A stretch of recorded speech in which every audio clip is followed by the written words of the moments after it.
Дархан аймгийн засаг даргын 2017-оос 2020 оны үйл ажиллагааны хөтөлбөрт тусгагдсан спортлог дарханчууд дэд хөтөлбөрийн хүрээнд нийгмийн анхаарал Монголын оюутны холбоотой хамтран Дархан сумын 18 багийн иргэдийн дунд спортын дөрвөн төрлийн тэмцээнийг үе шаттайгаар явуулж эхэллээ.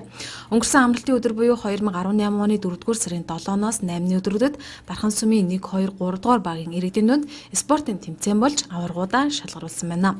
Дархан сумын 4-р сургуулийн зааланд басан тус тэмцээнд нийтдээ 200 гаруй тамирчид 106 багц медалийн төлөө сагсан бөмбөг, ширээний теннис, гар бөмбөг, шатрын спортоор хурд хүч авахаалцсан байгаа сорьсон юм а. Эхний ээлжинд 1, 2, 3 дугаар багийнхны тэмцээн сая өнгөрсөн хагас бүтэн сайн амжилттай болж өнгөрлөө. Ард иргэд маш сайн оролцлоо. 200 гаруй тамирчид оролцсноос 106 медалийн төлөө өрсөлдөж маш сайхан тэмцээн болж өндөрлөө.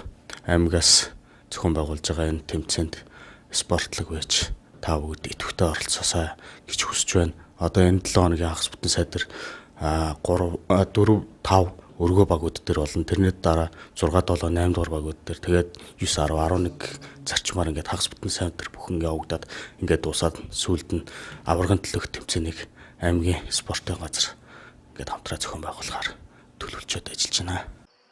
Сагсан бөмбөгийн эрэгтэй төрөлд 1-р байранд 3-р багийн хараа баг, 2-р байранд 2-р багийн хараа баг, 3-р байранд 1-р багийн цэнгэлдэх баг, эмэгтэй төрөлд 1-р байранд 1-р баг, 2-р байранд 2-р багийн хараа баг, 3-р байранд 3-р багийн уянга баг, гар бөмбөгийн эрэгтэй төрөлд 1-р байранд 1-р баг, 2-р байранд 3-р баг, 3-р байранд хараа баг, эмэгтэй төрөлд 1-р байранд 1-р багийн саран чимэг, 2-р байранд 2-р багийн хараа баг, 3-р байранд 3-р багийн цэнд дугур шатрын эрэгтэй төрөлд 1-р байранд 1-р багийн бүхот, 2-р байранд 2-р багийн дармаа, 3-р байранд 2-р багийн гамбат, эмэгтэй төрөлд 1-р байранд мандах, 2-р байранд март, 3-р байранд отхон бэлэг, ширээн тесний эрэгтэй төрөлд 1-р байранд дармаа, 2-р байранд гамбат, 3-р байранд ууган болт, эмэгтэй төрөлд цэнд дугур, 2-р байранд болормаа, 3-р байранд наран гэрэл нар эхний байруудад шалгарч,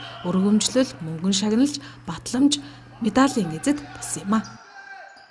Эдгээр огийн оршиж ус тэгээд өнөөдрийн тэмцээн айгүй гоё болж байна. Тэр нь бол тэмцээний өрсөлдөөн бол маш ширүүн байна. Ялангуяа сая бид нар тоглолоо 3 дахь огт 3 дахь огоос сайн байлаа. Тэгээд нэмэлцээ сонгоснээс тэгээд хожигчлоо. 1-ээс 3 дахь багийн хооронд ерөнхийдөө бол тэмцээн болж байгаа.